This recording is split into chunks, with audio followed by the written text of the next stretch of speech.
program proper po. Let's talk about the program objective and a little bit more about the program. So the program objective is to be able to deliver cost-effective, high-impact Zoom webinars nationwide, initially focused on cybersecurity and AI. So this is made possible by SME Pinoy Tech Talks, which is an online IT capacity building series by SME Pinoy in partnership with NICP, NICP Junior, and CIO Philippines, designed to upskill MSMEs and citizens and students nationwide also. How are we feeling tonight, everyone? Are we good? Pa-thumbs up react po if we're all doing well. Okay, so just to go over the flow real quick. Ayan, thank you so much. Just to go over the flow, first, of course, we shall be doing an intro and main talk. And of course, magkakaroon po tayo ng question and answer segment, no? Para naman mas maintindihan natin and ma-assure natin na mas ma-guarantee na our knowledge is more solidified from this event. And then, of course, magkakaroon din tayo ng recap. But before that, we shall also be having a short segment para sa sponsors talk/video. Okay, so this event is made possible, of course, by SME Pinoy Tech Talks. But in addition to that, no, of course, we shall be thanking our sponsors. We have Globe Business. We have Advanced Center for Technological Studies. We have TechNet 88 and Service Technologies. Now, Globe Telecom is a leading full-service telecommunications and tech company here in the Philippines. They provide mobile, home broadband, and enterprise solutions. So, sino po dito ang may gamit ng home broadband? Taas kamay. Ako na po. Isa na po ako doon. At home, gumagamit po kami ng Globe. But they are not limited solely to business pursuits, no? Meron din silang empowering innovations, and they are also a driver for social change through digital technologies and also by helping providing education to our students here nationwide. Thank you, Globe Business. Okay, now let's delve a little bit into who NICP is, or NICP, National ICT Confederation of the Philippines. Ayan, so may ganito pala tayong branch. Who is NICP? It is the national venue for collaboration, hi NICP, and they develop member organizations through the sharing of best practices, among others, and they aim to be the unified voice for the Philippine ICT industry. Ayan. So they promote ICT all throughout the country and support each of the councils and endeavors in order to help strengthen the ICT in their areas and create more jobs for the Filipinos. So we have them to thank, no, for the job opportunities na lumalago, especially as the ICT industry here in the Philippines is starting to boom some more. Thank you, NICP. Okay, so magkakaroon din po tayo ng National ICT Summit, standing as the 17th NICP Summit, and ang theme is Navigating Digital Transformation. This will be held in Taytay, Rizal, in November 13 to 15, 2025. So, ang iba pang engagement ng NICP is ICT Roadmap, roadshows, and then meron din po tayong cluster conferences, such as yung sa Victor, which is the Visayas ICT Cluster Organization, Click Connects, Convergence of Luzon ICT Champions Conference and Exhibition, and Mindacon or Mindanao Conference. And then meron din po tayong Digital Governance Award. So marami pong pursuits ang NICP. Okay. Next up, one of our partners is CIO Philippines, or Chief Information Officers of the Philippines. They are an unbiased safe haven for IT executives who are seeking professional advancement and to develop their leadership skill sets. They showcase their successes and make better, more informed decisions. So what sets CIO Philippines apart from other leadership training programs is that they focus on real issues and problems relevant in the business environment, especially here in the Philippines. The program provides IT management professionals the opportunity to engage with and learn from successful CIOs and collaborate with peers on a local and global level. So it's very, very nice to see that we have such organizations um, and yeah, such organizations here in the Philippines who are really looking out for the future of the ICT industry here in the country para hindi tayo napag-iiwanan on the global scale. Okay, so ang objectives ng CIO Philippines is to serve as an advocacy and consensus building group to address key IT policy issues and concerns, to provide the venue, to act as the venue for technology solutions and information exchange, resource and experience sharing among members, and lastly, to promote wider and more active government private sector linkages and networking. Yes, kasi sobrang halaga na magkaroon po ng linkage and magkaroon ng collaboration between the government and the private sectors. Thank you, CIO Philippines.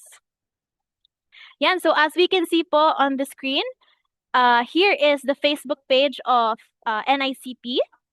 So feel free to visit it po, no? I'll just flash it for a while. NICP Junior. Ayan, so yan po ang Facebook page ng NICP Junior. And here naman po is the Facebook page ng Taytay Rizal ICT Council, who is also one of the partners that made this event tonight possible. Excited na po ba kayo na matuto? Ako, I'm excited. I'm your host, but I'm very much excited to learn about what's going to be presented tonight. Okay, feel free to visit the Facebook page. And once again, here are our sponsors. Thank you so much to Globe Telecom Business for the generous support in making sure that tonight's event pushes through. Thank you so much, KACTS Advanced Center for Technological Studies Incorporation, located in Antipolo, Rizal. Thank you so much also to TechNet 88 and Servus Technologies, who are companies that really make sure na magkaroon ng growth sa ating ICT industry. Yan. Thank you so much, everyone. Okay. Ayan. So now that we've introduced a little bit about who our partners are that made tonight's event possible, it is time to formally introduce our speaker for the evening. Ayan. Our speaker for the evening is si Sir Alex Richard Herrera. Ayan po. Hi po, Sir Ricky. You can call him Sir Ricky also. And he is an electronics communications engineering graduate with a master's in business administration from De La Salle University. So some of his work experience and businesses right now is that right now he is an IT professional, a part-time teacher, and a student in the Ateneo de Manila University. He also currently serves as the president of Quezon City ICT Council, and he is also the current president of Servus Technologies Incorporated. And yung stellar experiences niya, as we can see sa slide, he has 34 years of experience in different areas of the ICT industry. He has 29 years experience in sales, 28 years as a serial entrepreneur, 22 years in through-the-line marketing, and he also has 12 years of experience as a consultant and teacher. So as we can see po, yung credentials niya really speak for how qualified he is to be giving this talk on cybersecurity tonight. So, ayan, we'll be learning from Sir Ricky Herrera. Okay, I'll be passing on the mic. Please take on the stage, Sir Ricky.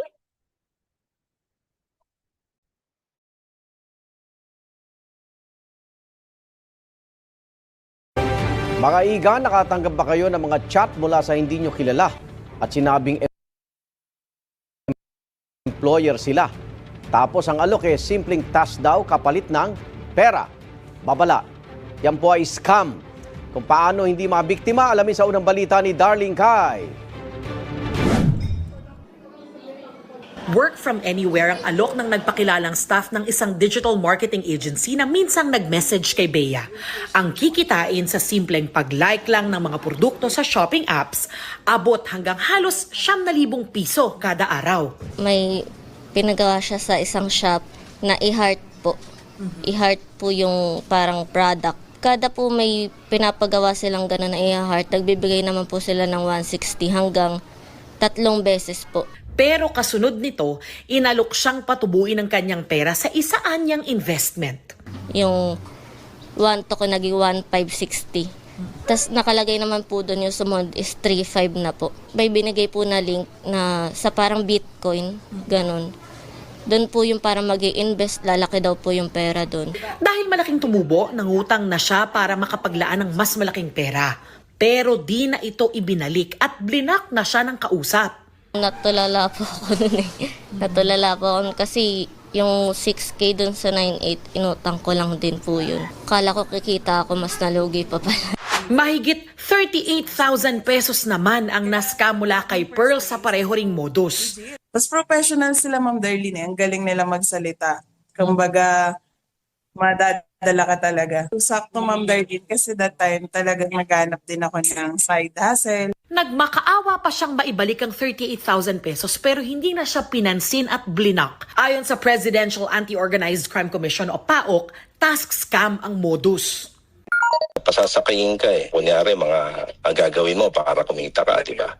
Tapos, ang mabigat kasi dito, grupo-grupo din yan. Posibleng nakukuha ang cellphone number ng mga biktima sa pamamagitan ng MC catchers o mga device na may kakayahang humigop ng numero, mensahe at iba't ibang data sa mga smartphone sa paligid. Kukunin nila yung mga cellphone numbers, tapos ite-text blast nila ngayon. Pag nahagip yung phone mo ng mga ads nila na yon at ikaw ay naengganyo, doon mapapasakay ka na at sigurado madadali ka nila kung tutuloy-tuloy mo yung task cam na ibibigay sa'yo. Maaari ring nakuha ang mga number mula sa mga dating na-click na phishing websites ayon sa CICC o Cybercrime Investigation Coordinating Center. Magbibigay ka ng number mo, pangalan mo, tsaka yung email address mo. Akala mo kumukuha ka na ng promo or ng discount. Yung pala, kinuha na nila yung details mo para ibenta sa iba. Patuloy ang investigasyon ng PAOK sa mga scam na posibleng mga Pilipino ang operator. Para raw sa mga naghahanap o maghahanap ng trabaho, wala raw sino mang lehitimong employer ang manghihingi ng pera mula sa inyo kapalit ng trabaho. Hindi raw nila kayo basta-basta i-contact sa messaging apps kung hindi ka naman nag-apply. Employers do not get in touch with individuals. They pass through channels or platform. Nobody calls to the company to offer a job to somebody. So that's not done. So people should be suspicious by this system alone. Ito ang unang balita. Darlene Kai para sa GMA Integrated News. Igan,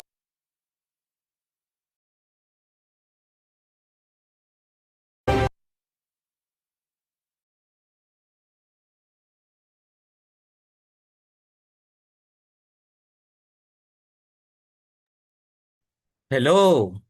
Yan.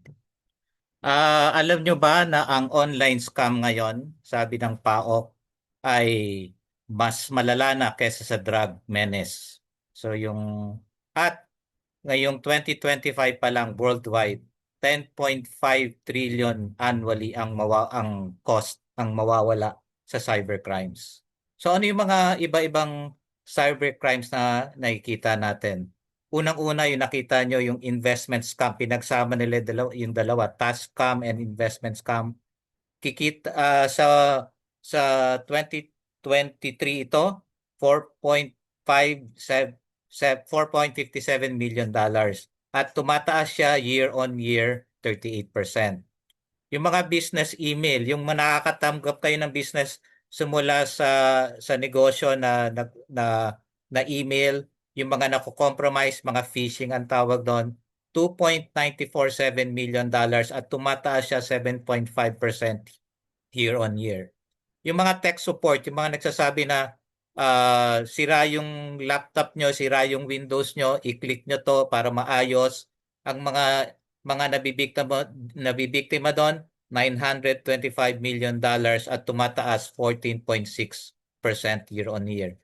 Personal data breach, yung sa inyo, yung mga nakita nyo sa balita na pwedeng kinukuha yung mga data nyo, personal data nyo through phishing then ang nawawala doon is $744 million or 0.2% year on year. Medyo maliit siya dahil medyo natututo na yung mga tao. Yung love scam na sinasabi nila, 653 million, pero surprisingly, bumababa. Siguro konti na ang naniniwala sa pag-ibig ngayon. Then yung data breach, yung tinahack nila yung mga server ng mga iba-ibang kumpanya, ang nawawala doon $534 million at tumataas ng 16.3% year on year.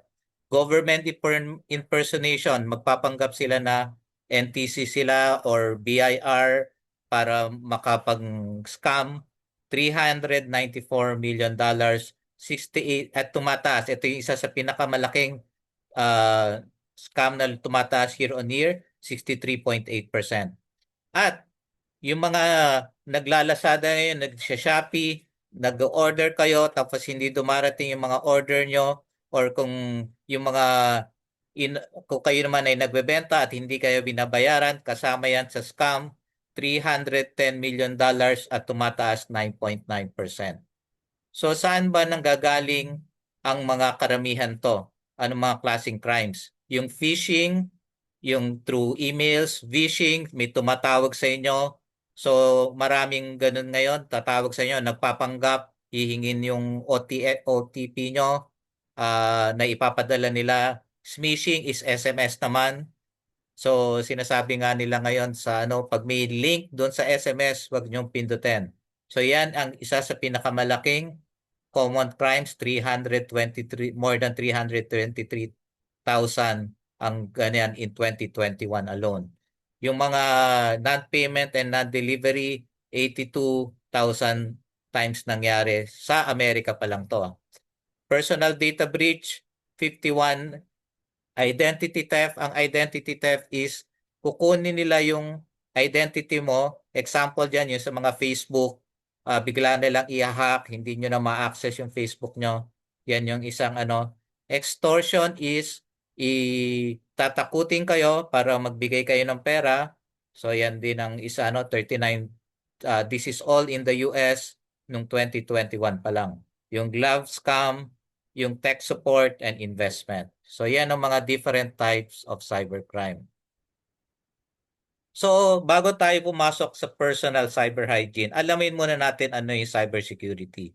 Basically, ang cybersecurity ay ang ating pagprotekta sa lahat ng systems, computer systems, network, pati wide area, yung mga sa cellphone, and programs from digital attack. So may mga criminal minds na gustong puntiryahin itong mga IT systems natin para kumuha ng data. Usually, ang pinakamalaking business ngayon sa mga hacker yung ransomware. So, i-ransom nila yung system mo at pag hindi ka nagbayad ng crypto, hindi nila ibibigay yung password. So, yan ang karamihan na nangyayari sa mga businesses ngayon.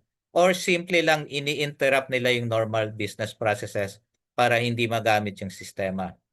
So basically, mahirap iprotekta ang cybersecurity. Lalo na ngayon, dumadami na ang devices. Halos lahat ng tao meron ng kahit smartphone. At isang dito, attackers ay nagiging innovative. Dito papasok yung kanilang social and yung paano kayo lolokohin. Na-amaze ako gaano sila creative sa lahat ng paraan ng panloloko. So ano yung mga different types of cybercrimes?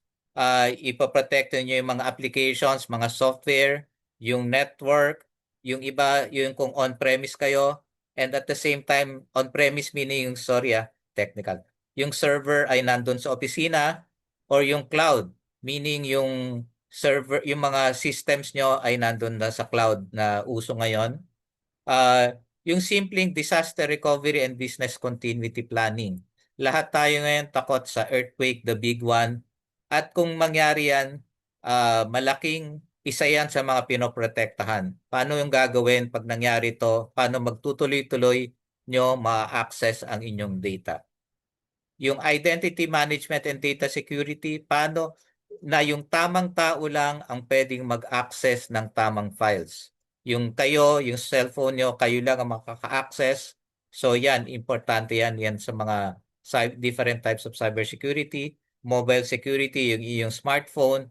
At lahat nito, ang pinaka-importante is user education. Kaya ito yung isa sa mga advocacy namin, itong SME Pinoy.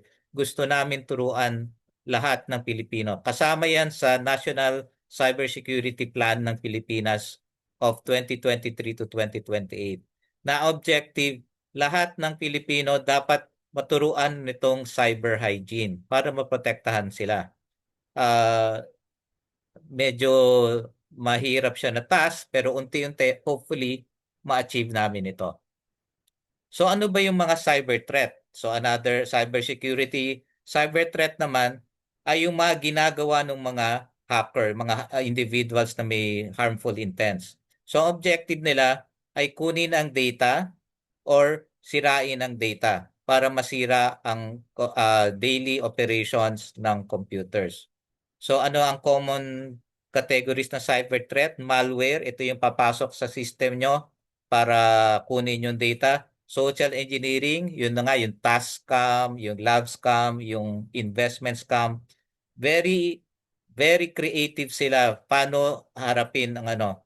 Ang karamihan dito is natuto na bago pa may computer dati. Yung mga budol-budol. Mga ginagamit nila yung mga natutunan nila dito sa internet.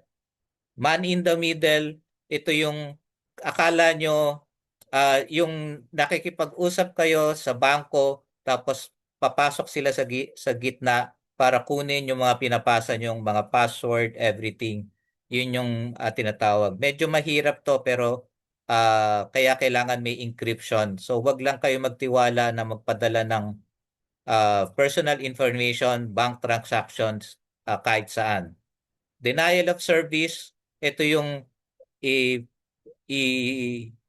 punuin nila ng transaction yung isang server para kayo, kunyari gusto ko yung mag-access ng bangko, hindi kayo maka-access dahil pinuno nila ang entry level, yun ang tawag na denial of service.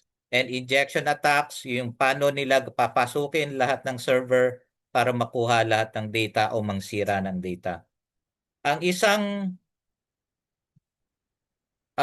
pinanggagalingan ng mga common source ay ito, yung mga attacks from other nations, North Korea, America, China, yan, nag-ano natin.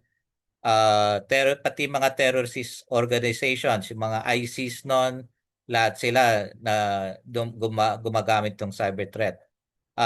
Hackers, lahat, ito yung mga individual na parang para lang gustong matalino sila kaya gusto nilang manloko, yung iba naman para kumita.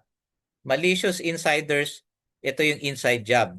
Sa loob ng kumpanya meron diyang mga gagawa ng kalokohan. Corporate spies and organized crime. So kasama na dyan yung mga kartel, kasama na dyan yung nangsisira ng kalaban nila sa negosyo. At mga hacktivists para lang nag-rally sila so imbis na so doon sila sa internet pinapakita yung kanilang pinaglalaban. Natural disasters, kung makita nyo dito, kasama dito earthquake, bagyo, so lahat yan. Pati pandemic, hindi makapasok yung mga empleyado sa opisina, that is considered a cyber threat. And accidental actions of authorized users. So mali lang kayo ng entry, na mali lang kayo or may dumating na phishing na pindot nyo. So kaya importante ang end user training yung sa inyo. So ano yung mga tips to combat cyber threats? Para sigurado kayo yung site na pinupuntahan nyo ay tama, i-bookmark nyo na. So itong bangko, kung ano BPI kayo, kunyari naka-bookmark na yan sa web browser nyo, tapos kiniklik nyo na siya. Para kung may dumating mang email, para isigurado nyo, galing kay BPI or BDO o sanino man, ikiklik nyo yung bookmark nyo, wag nyo ikiklik yung nasa email. Tapos doon kayo mag-enter ng inyong password and at may two-factor authentication para siguraduhin tama yung pinupuntahan yung website. Dahil karamihan ng mga cyber threat is yung mga phishing, pag kinlik kayo sa ibang website sila pumupunta. Siguraduhin nyo ang email provider nyo ay merong multi-factor authentication. At least siguro karamihan ngayon sa inyo ay Gmail ang ginagamit. So yun, alam nyo, bago kayo nire-require na kayo magpadala ng OTP sa email or sa cellphone. At may strong spam blocking yung email na yon. Hindi lahat ng email sululusot. Sila mismo binablock na nila. So yung mga medyo meron pa niyang Hotmail or Yahoo, yon, although baka in-improve na nila yung system nila, kung meron sa inyo may EDSA mail, kung buhay pang EDSA mail, medyo pag-isipan nyo lang na lumipat sa mas secure na email provider. So sa inyong namang mga accounts, mga credit card, mga kailangan yung i-monitor, na-monitor nyo. Ngayon, nauuso na, pag nag-withdraw ka, i-text ka na nag-withdraw ka, machi-check mo yung balance anytime kung nagbago. Tapos, pag nangyari to, ready kang i-freeze. So, dapat yung number ng bangko, alam mo anytime and call them to freeze. Pag nakita kayo na may transaction na medyo hassle siya, pero kailangan pagtiisan kaysa mawalan kayo ng mas malaking pera. Yeah. Tapos, yung mga wifi nyo sa bahay, napalitan nyo na ba ang password niyan simula ng deliver sa inyo ni PLDT or Globe, Globe pala to. Globe, doon simula ng dineliver sa inyo yung mga routers, dapat palitan nyo. Tapos, kung kaya nyo ipa-program, siguro pwede nyo ipagawa to sa, hiwalay yung Wi-Fi para sa guest at hiwalay yung Wi-Fi para sa inyo sa loob. Yan. At yung mga smart devices sa bahay, kung meron kayong mga refrigerator na nagsasalita, mga TV nyo o anuman, huwag nyong i-connect saan nyo kinakonect yung normal nyo. Kung pwede, ihiwalay siya na internet connection, router, or bumili lang kayo ng 5G para doon sa smart device nyo. Kakaunti lang naman ang data na kinakain yan. So, yun ang pwede nyo gawin.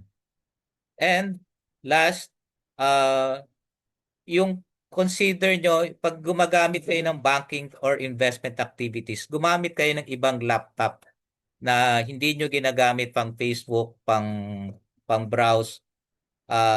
So yung mga very critical na financial transactions nyo sa ibang laptop na yun lang ang ginagamit nyo. Walang email doon, walang social media. So para secure na kung ma-hack man yung nyo, hindi maapektuhan ang inyong mga milyones sa bangko at investments. So, ano ba ang mga cyber scams?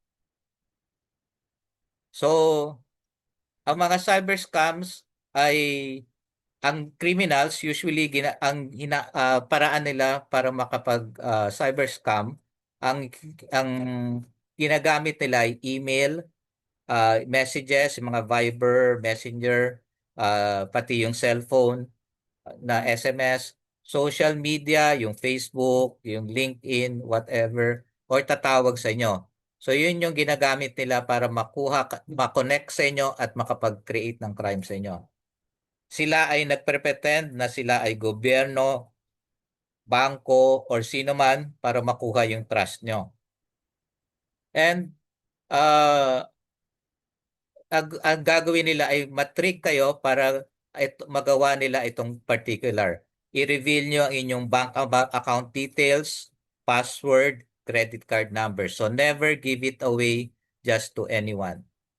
Bigyan ng access ang computer nyo nila.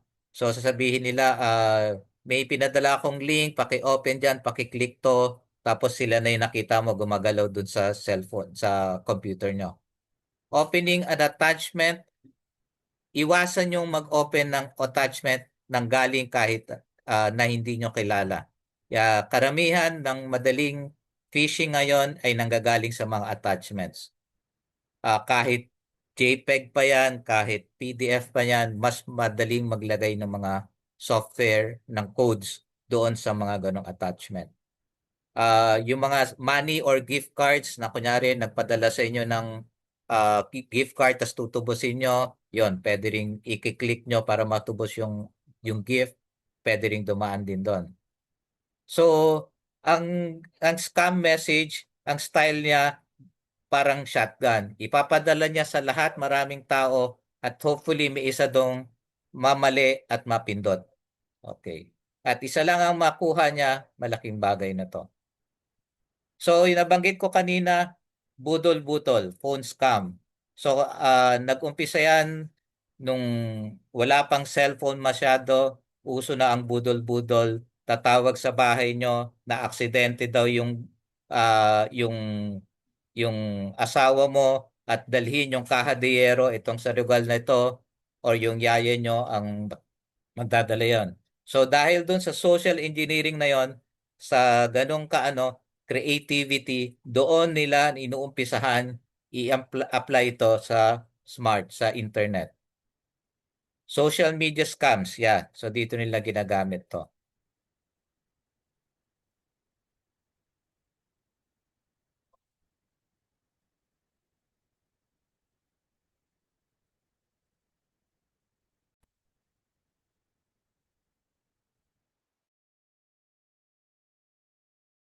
Yeah, cheesy hamburger, like two flavors, not original, special Pika. Locked to traditional ways of paying? Unlock the new Union Bank Mobile Tap to Pay.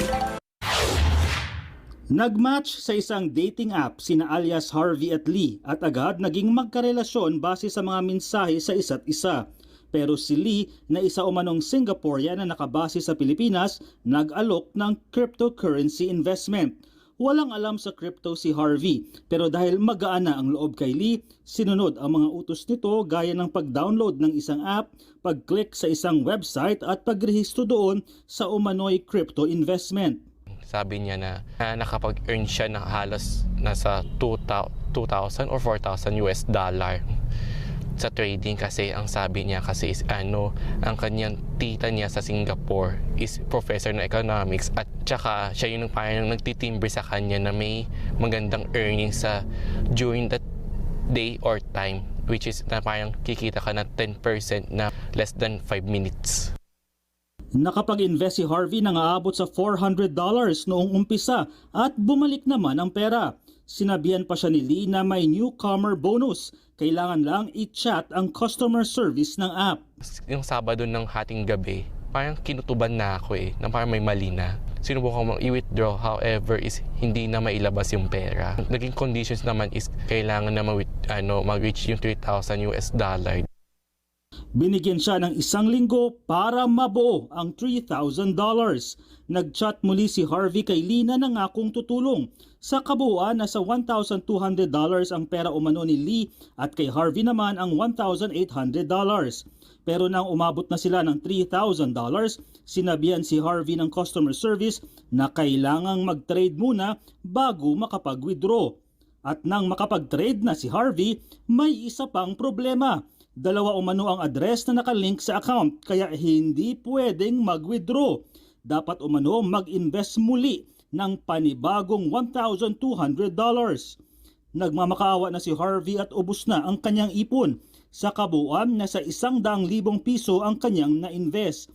Naniniwala siya na posibleng magkasabwat si Lee at ang customer service. masakit talaga eh. Siyempre, pinaghirapan ko yun ng ilang taon yun eh. Tapos iglap lang nawala na eh. Ilang gabi ako na hindi nakatulog, wala akong kain. Ayon sa isang cybersecurity analyst, pinaghalong love scam at advance fee scam ang kaso ni Harvey. Kukunin mo na ang loob mo pagkatapos kukunin ang tiwala mo. Pag nagtiwala ka na sa kanila, well, love is blind. Susunod at susunod ka na sa mga pang-uuto nila. Posibleng hindi rin crypto investment ang nangyari at peke ang app o yung website. Huwag na huwag kang magda-download ng mga wallet, ng mga e-wallet apps na ipapakita nila dahil malamang mga scam to. Huwag na huwag magtitiwala sa mga karelasyon online. You need to learn kung ano yung papasukin mo. Yun yung number one talaga. Hindi parang dahil sinabi lang ng kaibigan mo or dahil sinabi lang ng mga kasama mo, paniniwalaan mo na. It's not just about crypto, not just about blockchain. Umaasa si Harvey na maibabalik pa ang kanyang pera at makukulong ang pinaniniwalaan niyang sindikato sa likod ng scam na ito. Nakapaghain na rin siya ng reklamo sa NBI Anti-Cybercrime Division. Jackie Pascual, ABS-CBN News. Tuloy-tuloy po ang ating pagpapatrol sa bayan.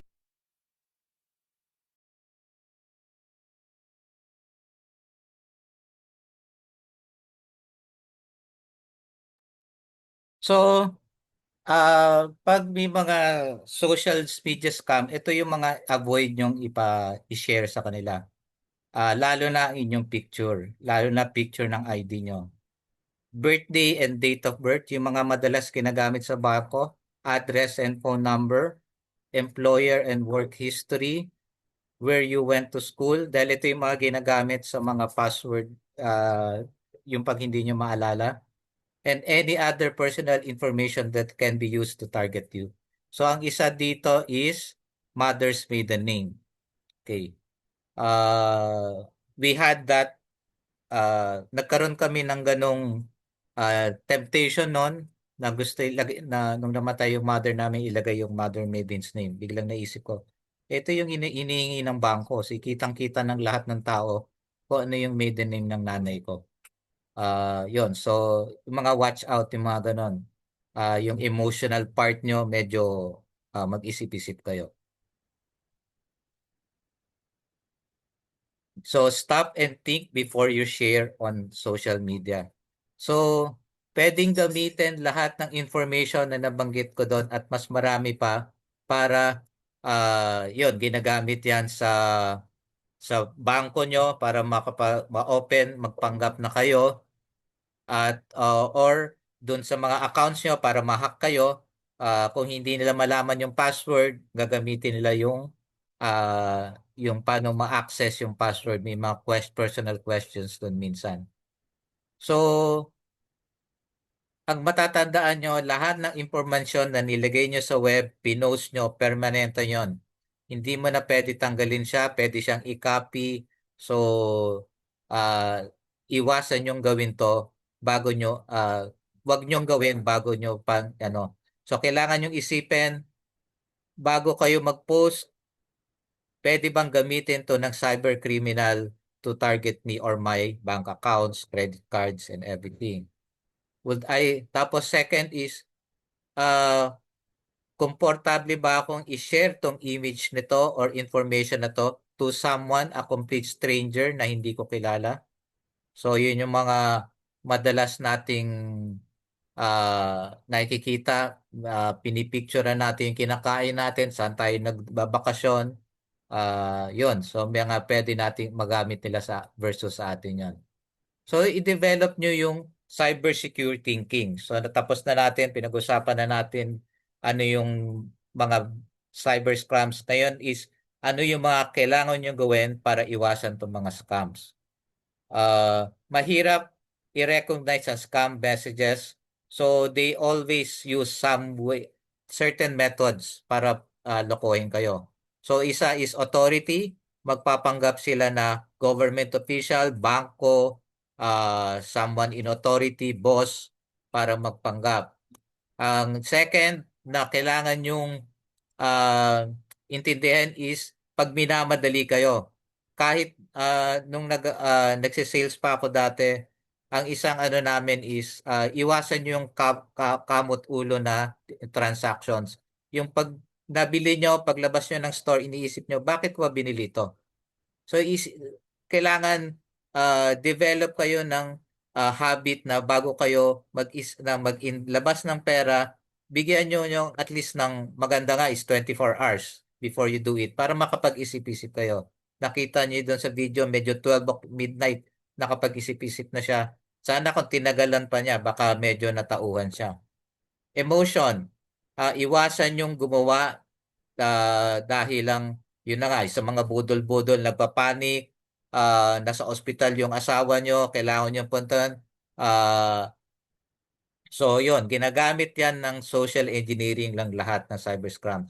Yung hopeful, yung papaasahin kayo, yayaman kayo. Or yung curious, mag-iisip kayo, ano kaya mangyayari? Totoo kaya to? So, curiosity killed the cat. So, wag nyo nang itry. Scarcity. Madalas ko makita sa Facebook yan. May mga ads na last na lang, 3 na lang. Pag hindi kayo bumili, ano dito. Maraming ganong sponsor lumalabas sa Facebook ngayon. Ang ginagawa ko doon is nire-report ko na lang. Ay, hindi ko maintindihan bakit inaalaw ng Facebook yan. Yung minsan, bubili ka daw nagbebenta daw ang NAIA ng mga luggages na naiwan.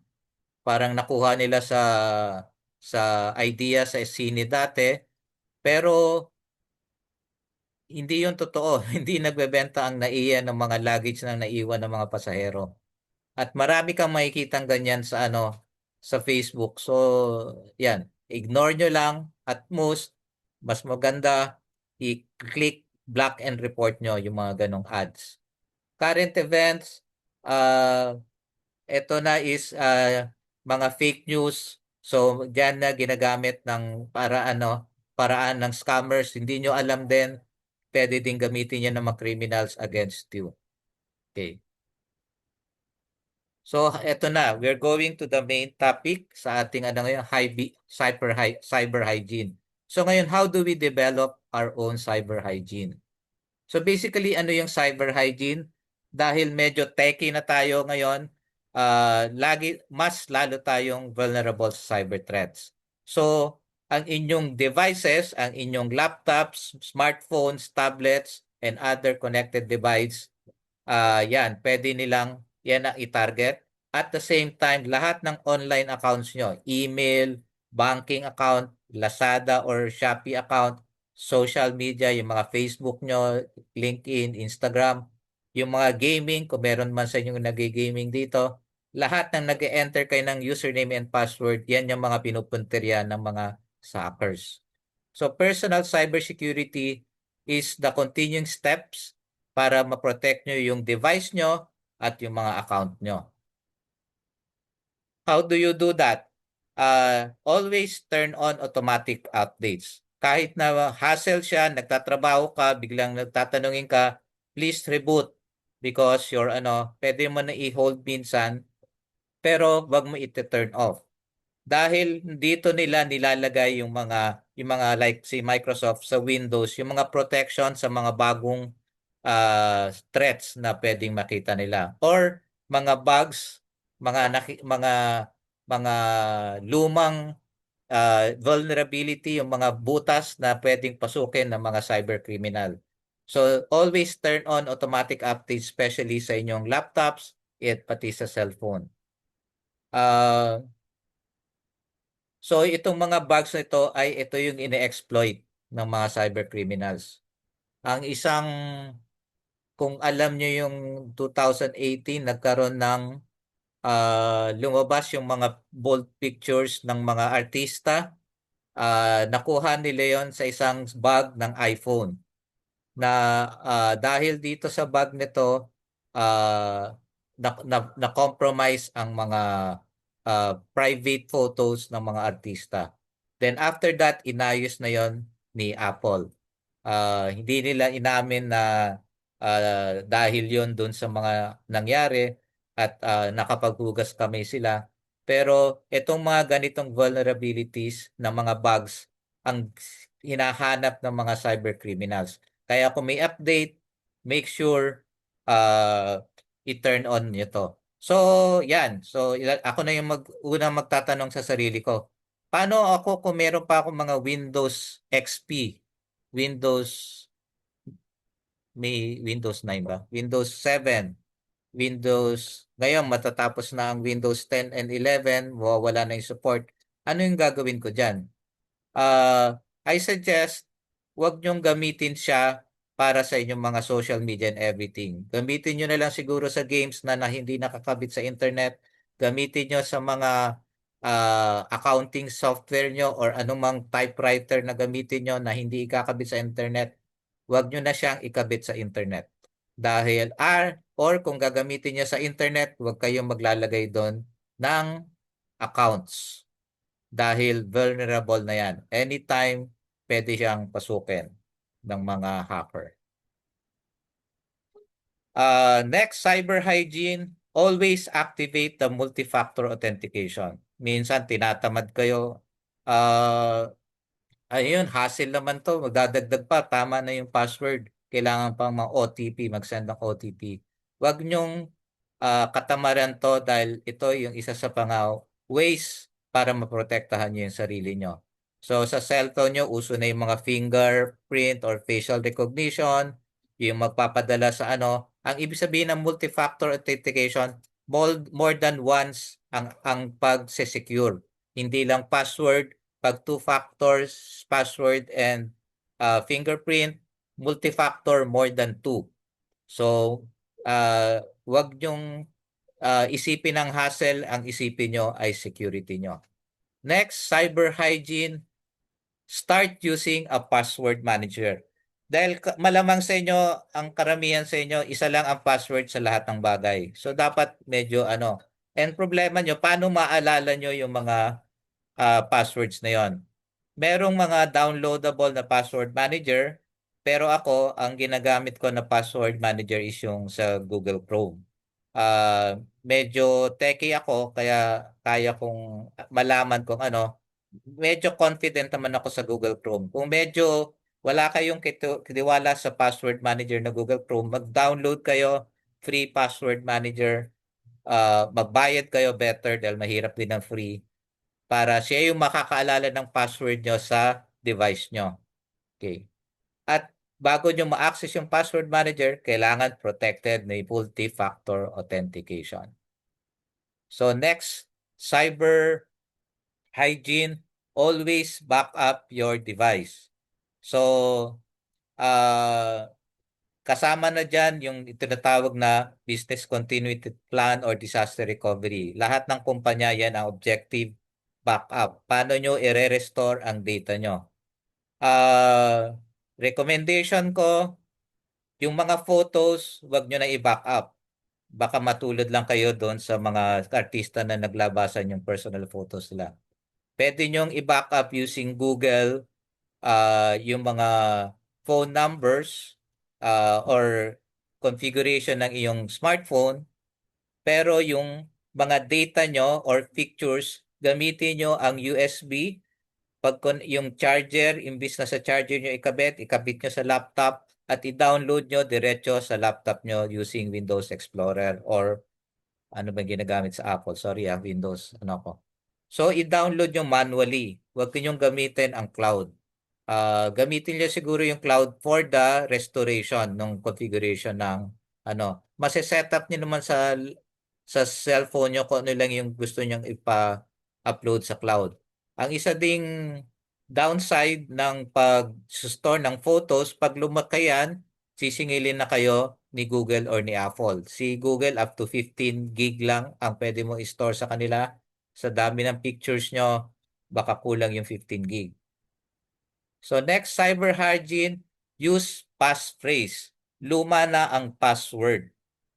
So, kailangan, ang sabi nila, the longer the password, the longer time for the hacker to know your password. Pag sinabi mong mga 8-letter password, it will take the hacker 5 minutes to hack it. Tapos pag 12, it will take them around 24 hours to hack it. Pag 16 characters kasama ang space, aabot siya ng more than 1 day, 3 days. So, habaan nyo para mas mahaba, mas ano, at mahirap na siyang alamin. Okay? Ah, ang isipin nyo, ako ang ginagamit ko na fast phrase is something na sentence na related sa akin. Siyempre, hindi ko i-share dito. So, pero example dito is crystal onion clay pretzel. 4 na words yan, random, that is more than 16 characters. So, use fast phrases, stop using passwords. Another cyber hygiene, secure your mobile device. Nandiyan na naman yan, may swipe, may facial recognition. So marami ng way para i-protect yung mobile device nyo. So, consider your smartphone or tablet like a wallet. Pag nawala yan, nandiyan na lahat ng password nyo, ng bank account nyo, ng track nyo. Kaya hindi ako nagda-download ng bank app. Dahil pag nakuha yon baka yon yung password baka nakasave pa doon.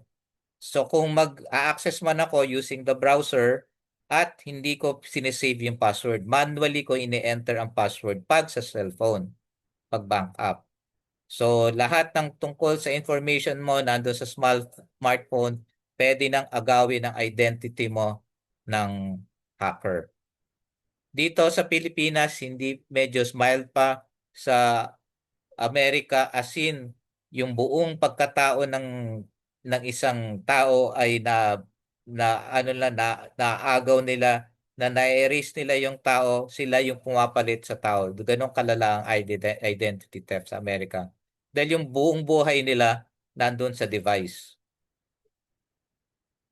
So how do you secure your device? Yan yung kanina. You lock, you use passphrase, yung PIN or yung pattern.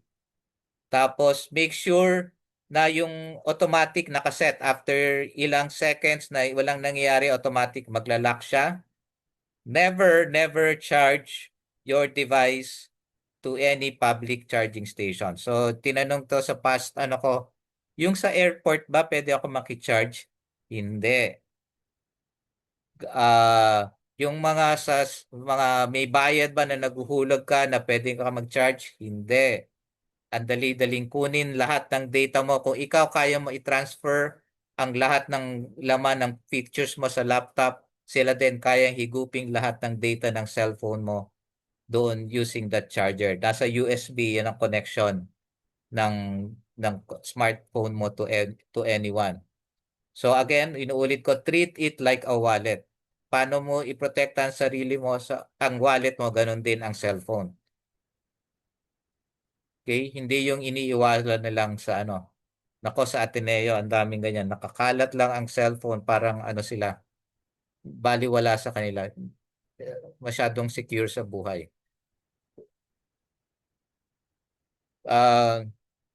Again, ulitin ko, yung automatic update feature, kailangan naka-up. Kailangan may sa software na to and app security. Doon mga fast phrase, pagtan nyo na yung password at lahat ng privacy permissions. Ako, chinecheck ko lahat yon. I always turn off the Bluetooth and the yung location. Ino-off ko lang siya. Pag gagamitin ko lang yung Waze, doon ko lang siya on, pero after that, i-off ko ulit. So, USB, that's one way of removing the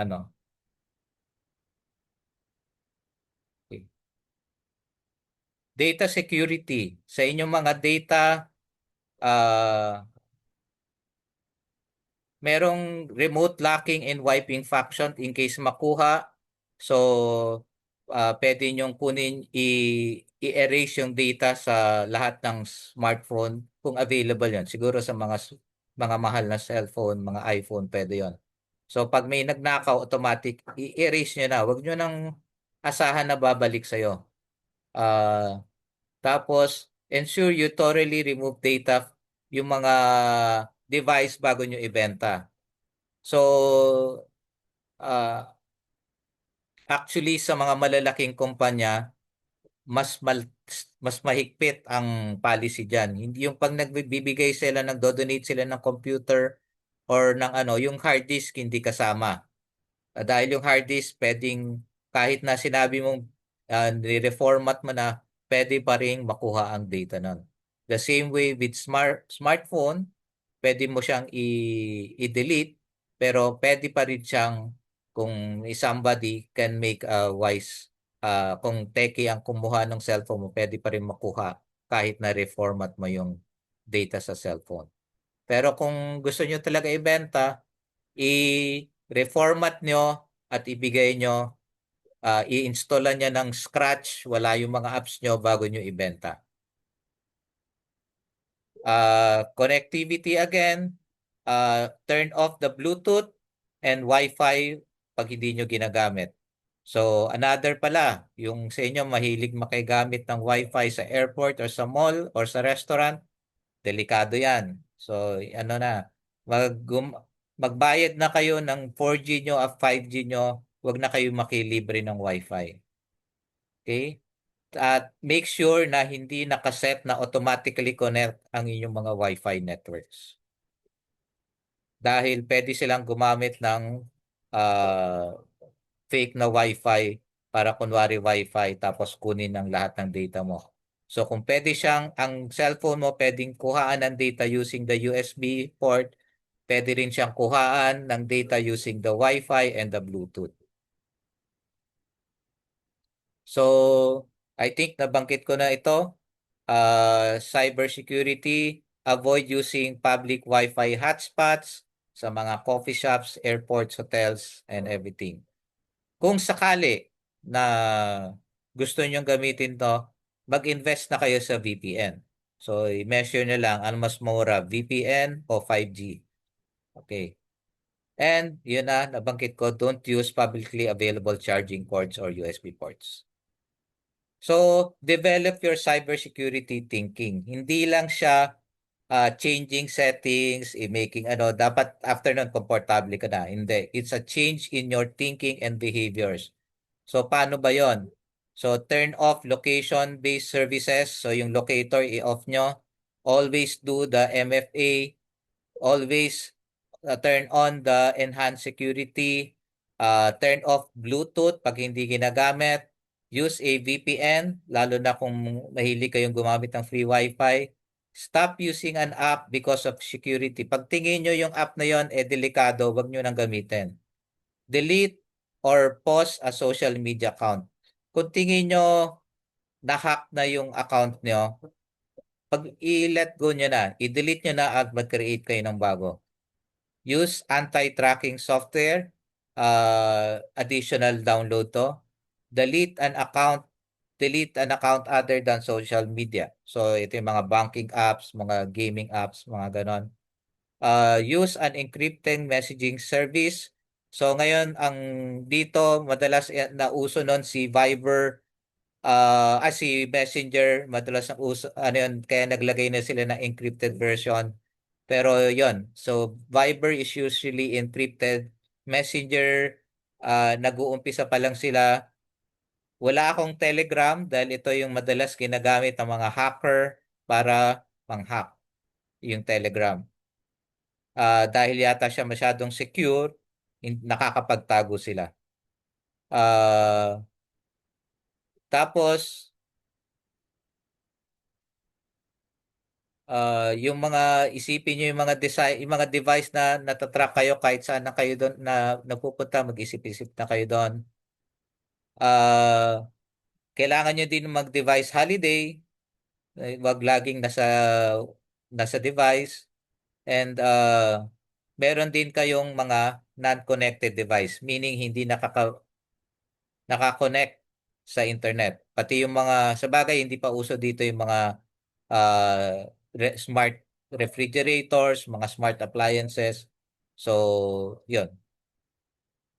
So, isa din tip para malaman nyo kung na-hack na kayo, yung email nyo, you go to the website haveibeenpwned.com.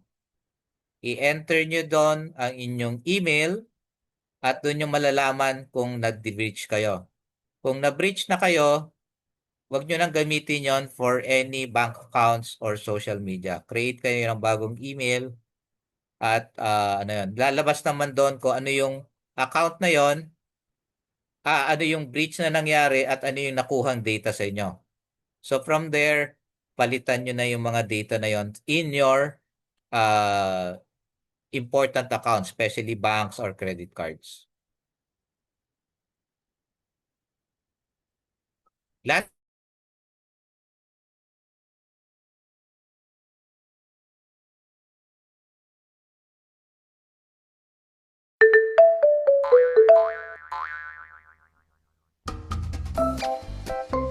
Today is my birthday. I'm gonna post a story. Let's meet outside school.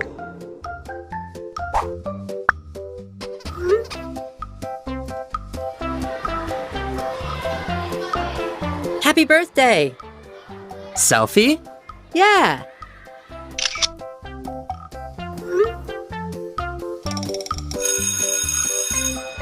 Hey guys, let's shoot some hoops. Basketball court at 4.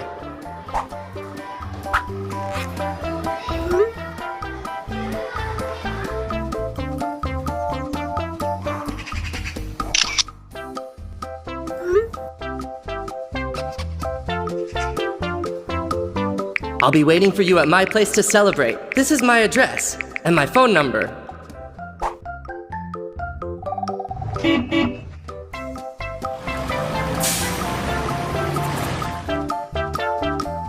Happy birthday, David! You're very popular, aren't you? You have lots of friends. You use chats and social media all the time. They know everything about you. What you like, when your birthday is, who your friends are, the sport you play. But they could also know your phone number and where you live. Have you ever thought that what you share online could be read by someone that is not so much of a friend?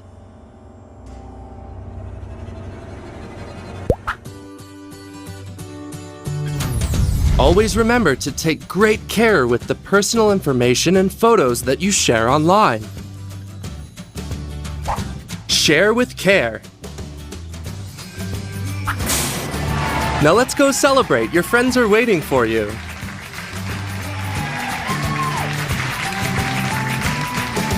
Remember, pictures and information that you post or send can be easily reshared by others, so they could remain online for a very long time. Be careful when posting.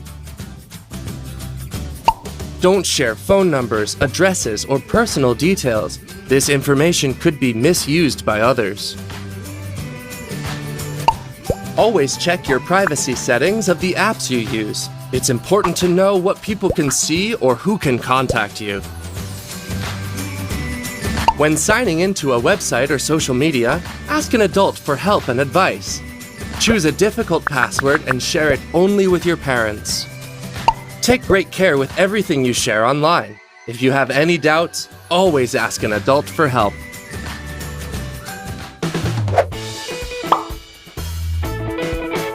Do you want to find out more about Parole Ostili? Check the link on the video description. Okay, it's question and answer. Ayan, okay. Thank you so much po, Sir Ricky Herrera, for that very, very informative talk. I hope everyone here learned a lot. I myself, for sure, learned a lot, no? With that being said, we'd like to hear from the audience naman po. So is there anyone here na may questions, clarifications, or inquiries about the information presented in this program tonight? If there is, please don't hesitate na mag-chat sa chat box para ma-address natin, and also so that other people from the audience, from the crowd, can also learn. Ayan, so we'll be on standby waiting for your messages and comments.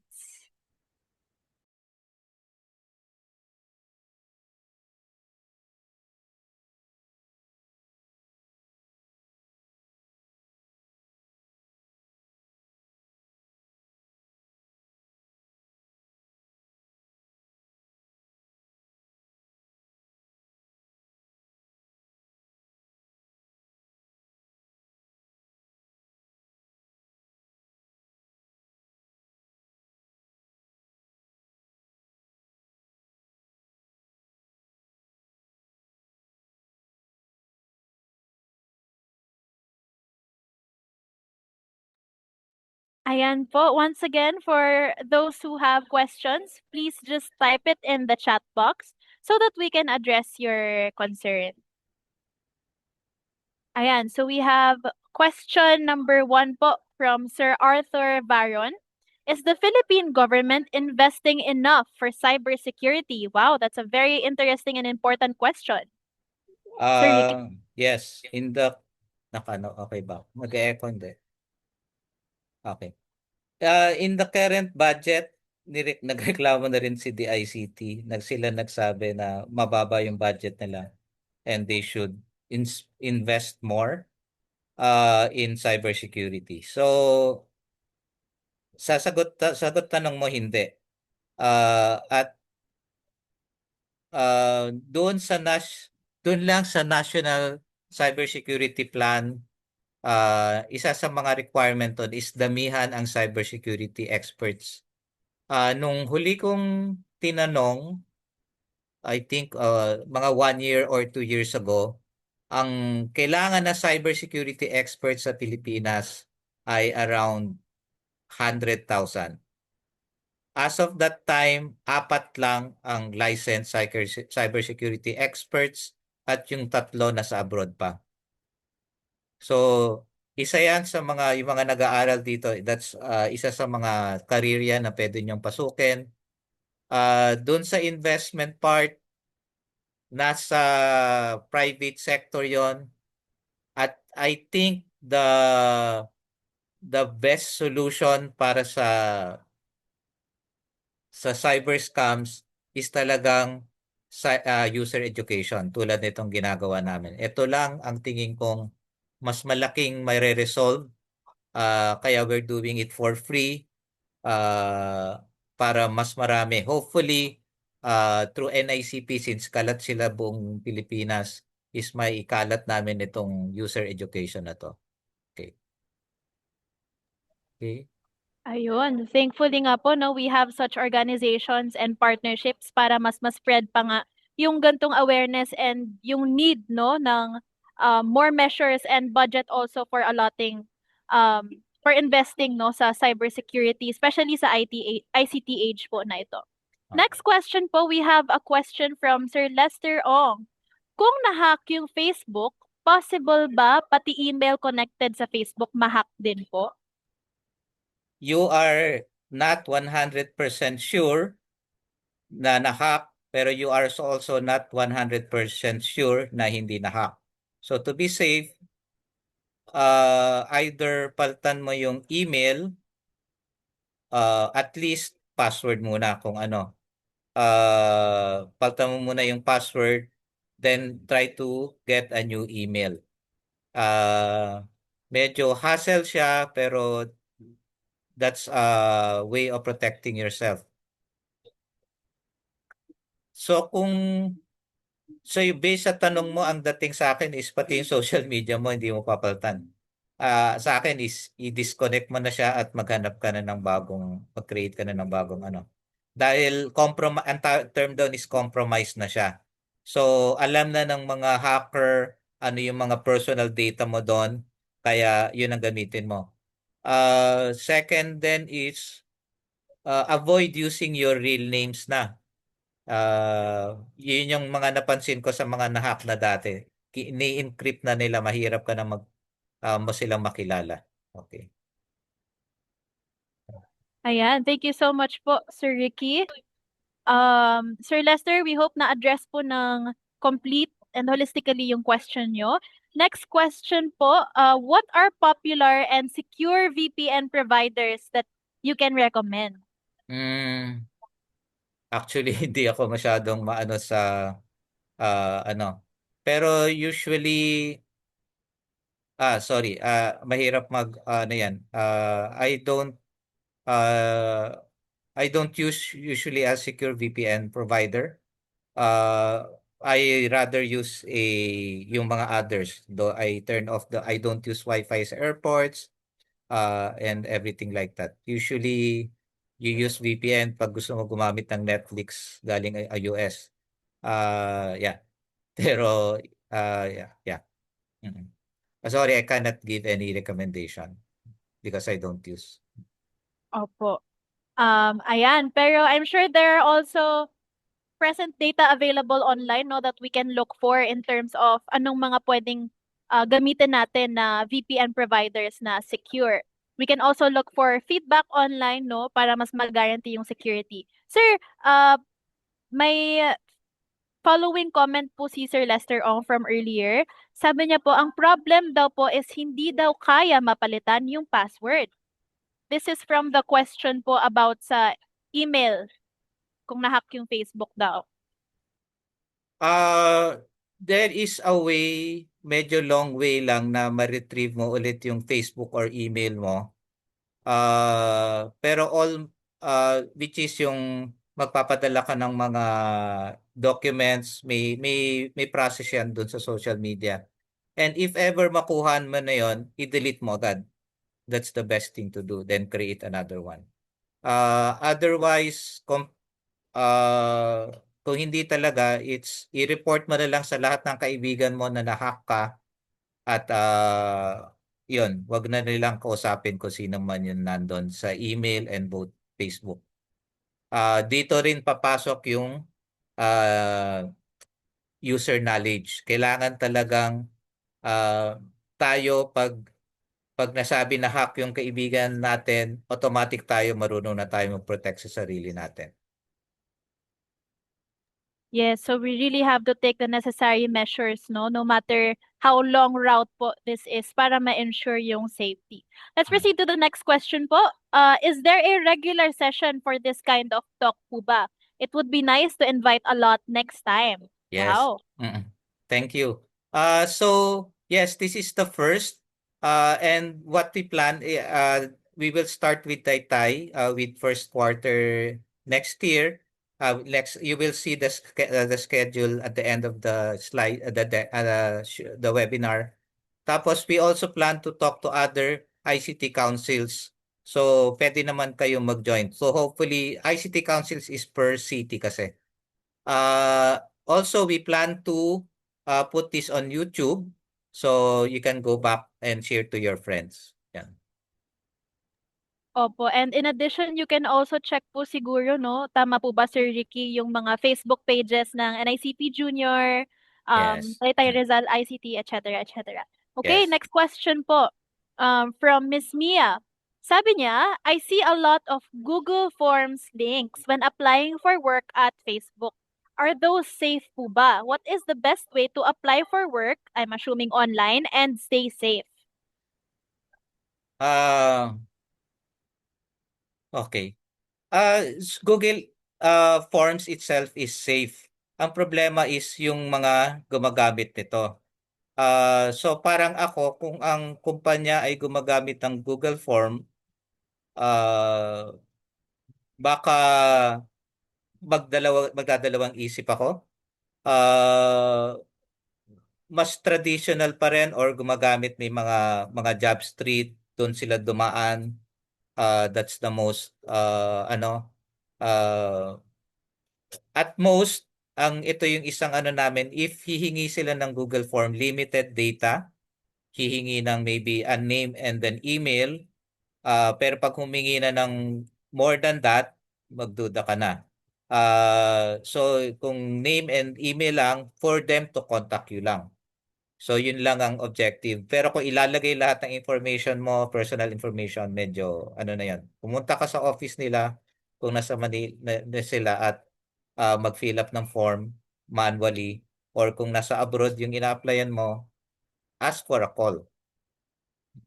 And bago sila tumawag, syempre validate the company. Dahil pwede ring yung tao doon is nagpe-pretend lang na employee or HR ng kumpanya yan. Yes, ayun. Thank you po, Sir Ricky. Tama, no? We really have to take the long route most of the time, especially when we're dealing with our security online, para mas sure, mas guaranteed, no, na safe po yung data natin. Next question we have from Sir Stephen Yap. Sabi niya, using yung link po from haveibeenpwned.com, pon.com, and my email had data breaches. Do I have to change my personal email or changing my password is enough? It means yung data doon, may lalabas doon na example nakuha doon is name, birthday, everything. So kung yung email na yun ang ginagamit for your banking app, automatic ano na yan, ma-compromise ang inyong banking app. So change the email you use for that banking app, credit card, or whatever mo ginagamit. Tapos change also the information na hindi mo naman pwede palitan yung ano mo, pero yung hindi mo pwede palitan yung birthday mo and address, pero pwede mo palitan yung recovery questions para mabalik mo yung ano, which is related dito kay Lester Ong. Isa yon sa mga pwede mong para maibalik outside the password is merong recovery questions kung pinil-upan mo yun ng umpisa. Like it will ask, what's the name of your dog? What's the name? Mga ganito. Kaya yun yung mga makikita nila sa Have I Been Pwned. Para kinukuha nila yung data mo. So pag hinak ka, it doesn't mean kakahack ka lang kahapon. Tinatrabaho ka na yan buwan. Kinukuha na lahat ng data mo.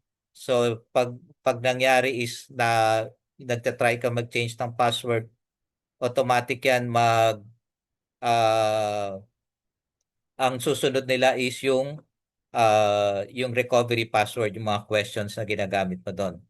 The next thing na kung sa Facebook alam ko is pwede kang mag-message sa kanila at magpapakita ka ng ID na picture in a way para makuha mo ulit ang iyong account. Pero sa akin, what's the use of getting it kung compromise na yung ano? Let it go at advise mo na lang yung mga kaibigan mo na wala na yon. Unless may mga pictures ka doon na gusto mo i-download, ano na yan, medyo emotional na nga. Kaya try to weigh the emotional and the practical part. Okay. Yun. Thank you po, sir, for that insightful answer. Next up, next question po. Are internet service providers providing security to services they offer? A very interesting question. Bare plans, wala.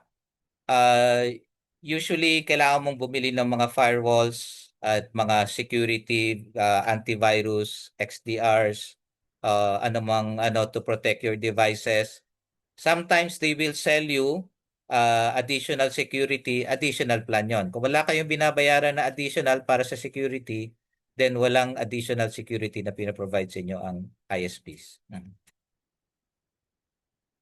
Ayun. Thank you po.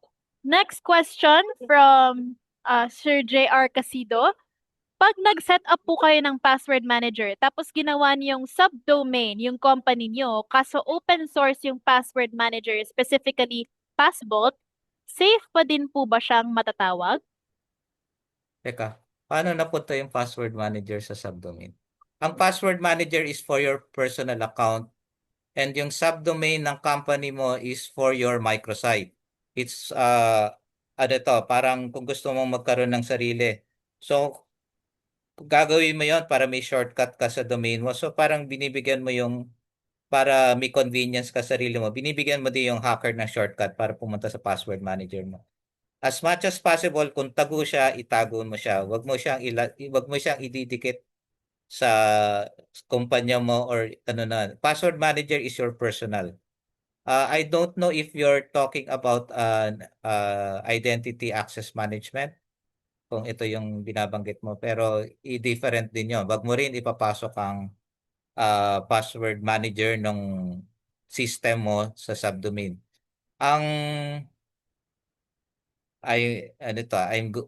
Ina-assume ko lang dito. So baka iniisip nyo may application kayo, link.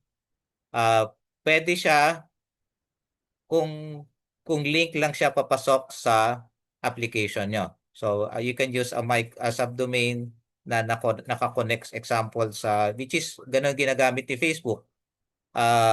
Safe ka, yung facebook.com, yung ano niya is normal lang, pero pag in-enter mo yung user and password mo, doon na yung security na sa loob. Okay. Ayun, thank you po, Sir Ricky, for once again an informative and a knowledge-packed answer, no? Next question po natin from Miss Jen. Sabi niya, I'm not techie, but out of curiosity po, is it more ideal to use fiber optic types, yung wired po, versus buying Wi-Fi type, non-wired? Safe din ba ang non-wired?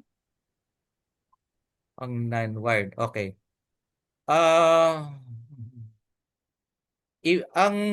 ang fiber and copper is usually mas mabilis siya sa wireless. So, parang mali. Buying Wi-Fi type non-wired. Ang Wi-Fi kasi is tinatawag namin doon sa end. Nasa bahay ka para may ano ka na pwedeng umikot. Kesa may kable ka na nag-iikot ka sa bahay. So yung fiber optic or copper, papasok yan sa loob ng bahay mo, may router ka doon, tapos yung router mo may Wi-Fi siya doon. Yun ang ginagamit mo para maka-access. So ang tinatanong mo, I think this is your question is related kung yung mga bagong 5G routers, I think meron din diyan si ano. Both is the same dahil papasok siya sa loob ng bahay nyo and it can be it is open. Ang kaibahan lang is yung bilis. Yun yung kailangan mo lang i-test. Sa akin, technically, mas mabilis pa rin yung may wire. Pero for convenience, lalo na kung mahirap maglagay ng wire papunta sa inyo. At ang fiber is hindi lahat meron yan. Hindi available yan sa lahat ng bagay. So yung option mo na dyan is convenience over speed. Pwede mas mahirap na doon ka sa looban, hindi ka malagay ng fiber or copper, kaya magwa-wire ka or nasa probinsya ka, ang layo-layo mo sa ano. So yun yung mga alternatives yun yung alternatives in choosing between wired and non-wired. Pero pag nasa loob na ng bahay mo, ano na yun, naka-Wi-Fi ka. Wi-Fi is for internal sa home, yung mga outside, yung mga 5G, 4G, mga tinatawag doon. Okay. Okay. Thank you po. Miss Jen, we hope na na-address po ng maayos yung question niyo. Okay. Next question from Miss Marianne from NICP. Many victims of online scams are senior citizens, totoo nga naman po, who are often less tech savvy. What are some practical ways we can help to educate and protect them from these scams? Very relevant question. Yes. And and favorite din sila. Even sa mga non-tech savvy, sila din ang favorite mabudol, yung mga hinihypnotize kunwari, naglalakad lang sa kalye. So,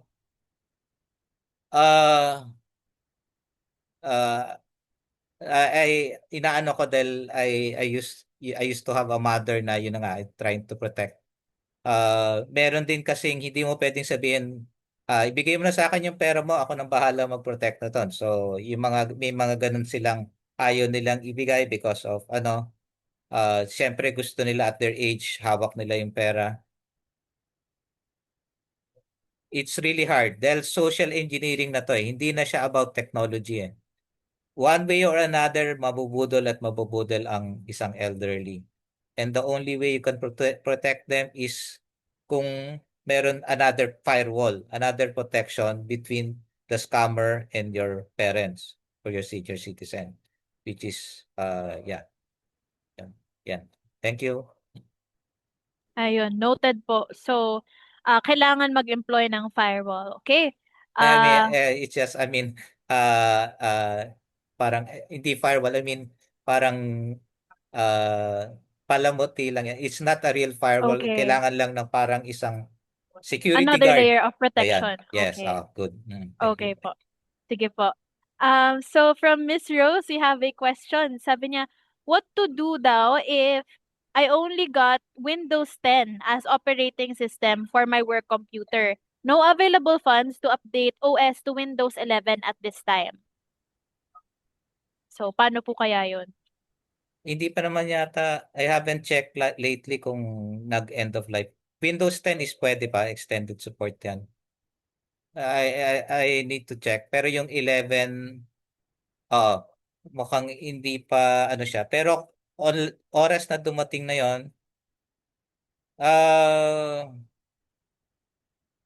avoid, yun na yun. Kanina isang example, avoid using the Windows 10 for important transactions. You can use, kung gagamitin mo din kasi Google Apps, pwede kang man in the middle eh. You have to improvise, maybe get a cheaper Android or okay, so October 14. Okay, end of life na ba 2 days ago ang end of support ng Windows 10. Okay. Yes po. Sa ngayon it's try to use the mga cloud applications muna. Avoid, pero pwede rin makuha yung password din. Ano talaga is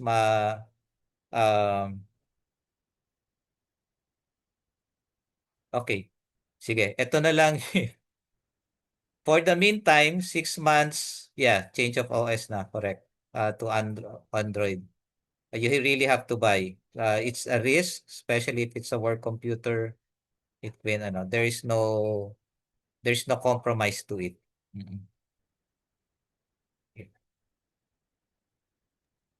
Opo. So we really have to, ako as a student myself, I really have to earn up din, no, para mas magkaroon ng protection. Kasi it's also an investment. Next question po. How to determine if an email, an SMS, or APM is a scam? Okay. Balik ako doon sa authority. Sa slide, opo. Sandali.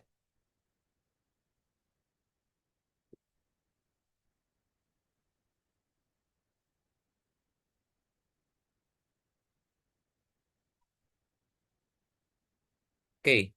So, number 1, dun sa email address niya, pag iba yung pangalan, sasabihin niya, I'm from, example, Citibank. Tapos makikita nyo doon, yung pangalan niya, sabihin niya, pangalan niya is Sarah. Pero doon sa pangalan niya sa email is iba yung pangalan. Tapos yung email address is hindi Citibank.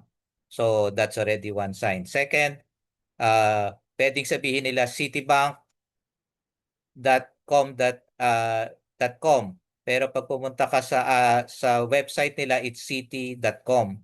So automatic, yun yung second alarm.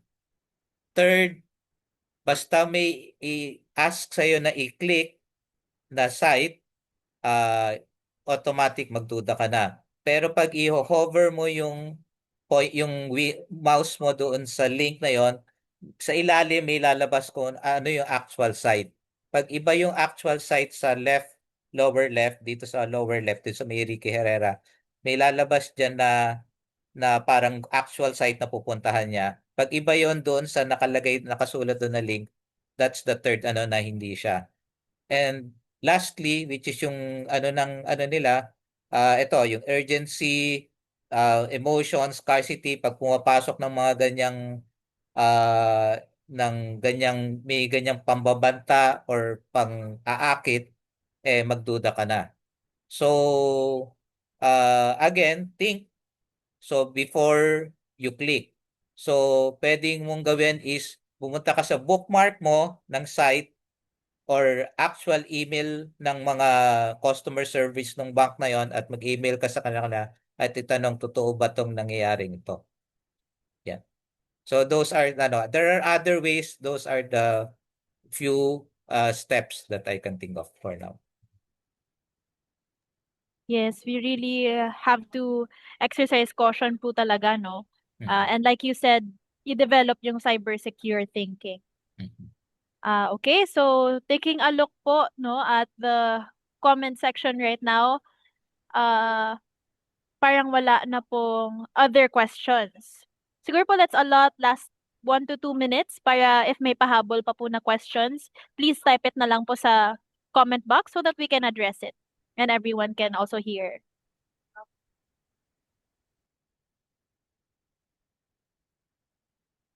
Siguro while you can already do the sponsors. Okay After po. that, the sponsors. Sure. Sige po. So while we're waiting, ayan. Once again, thank you so much to our sponsors. We have Advanced Center for Technological Studies Incorporated. They are a TESDA accredited na institution located in Antipolo, Rizal. We have TechNet 88, thank you so much, and of course, Service Technology. So these companies are the are companies that really are advocating for proper ICT usage and security, cybersecurity here in the Philippines. And of course, thank you so much to Globe Telecom, to Globe Business for the support and for the for the sponsor as well, for the sponsorship. Once again, Globe Telecom is the leading telecommunications and technology company here in the Philippines, providing mobile, home broadband, and enterprise solutions. Once again, they don't only prioritize business pursuits, but they're also involved in various social changes pursuits through digital technologies. And aside from this, they are also drivers for empowering innovations as well as funding yung mga pag-aaral ng students here in the Philippines through their own educational institutions. Thank you so much, Globe Telecom, for being a part of this talk tonight. Ayan. Uh-huh.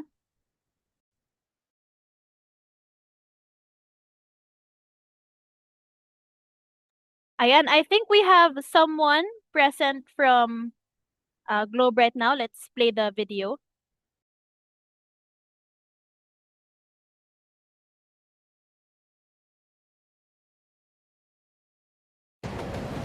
Nak, kaya pa? Okay po. Nak, may pamerienda tayo dun ha. Mahusay, anak. Sir! Nak, ikaw munang bahala dito. Ako po? Yung investors, close the deal. I trust you. When the moment demands it, the only path forward is to choose courage. Sir, this is too inefficient. I'm sure there's a better way. Not just to face what's in front of you, but to transform. Hi, sir. Nice to meet you. Anna from Globe Business. It's the decision to grow, to push beyond limits, and to reshape your own potential. It's choosing not just to endure, but to turn challenges into progress. Doubt into determination, and fear into fuel.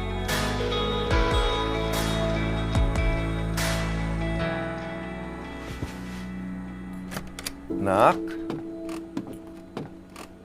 Kamusta? Pa, you're supposed to be resting. Something wrong at the plant? Kakayanin naman po. I've got a lot of help behind me.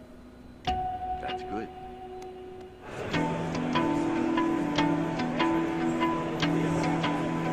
Oh, Iho. Sir. Congratulations. Thank you so much, sir. Your digital transformation will set us up for years to come.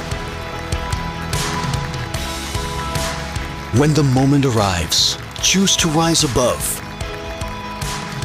Choose the courage to transform with Globe Business.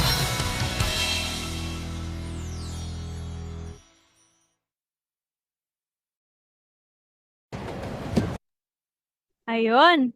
What a nice video. Grabe yung quality niya. So as we can see, they really are involved in various pursuits to help Filipino livelihood, especially where the ICT industry is involved. So before we proceed on to the recap of this talk, let's address the two questions left here so far.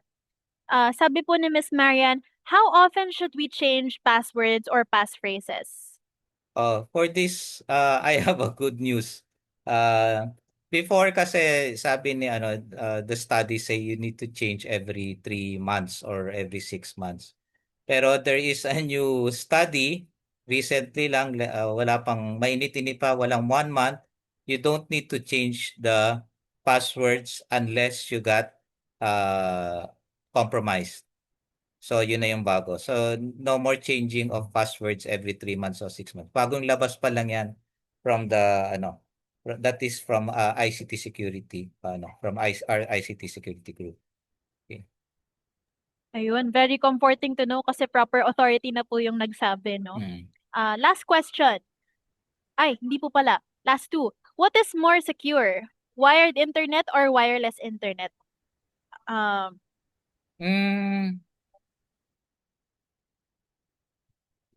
Pwede pa rin either way kasi pwede pa rin. Although mas madaling i-matap ang wireless because you just need to get antenna. Mas yung mga device malapit.